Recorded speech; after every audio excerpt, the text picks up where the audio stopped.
Congratulations on your new HOBOnet wireless field monitoring system. The first step to using your system is to install the HOBOnet Manager in your Hobo RX3000 station. The Manager enables your wireless sensors to join a network and begin taking measurements and transmitting data.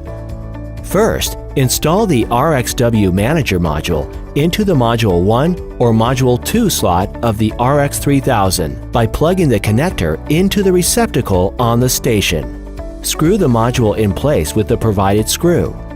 Next, plug the cable from the RXW Manager into the jack on the module, making sure the cable is inserted through the bottom of the station case. Do not reconnect the power on the station until the Manager is plugged in as shown.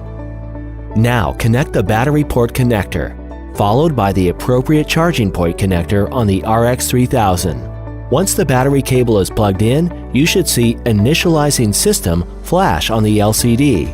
A check mark appears next to System after the system initialization is complete. You're now ready to begin pairing your HOBOnet sensors.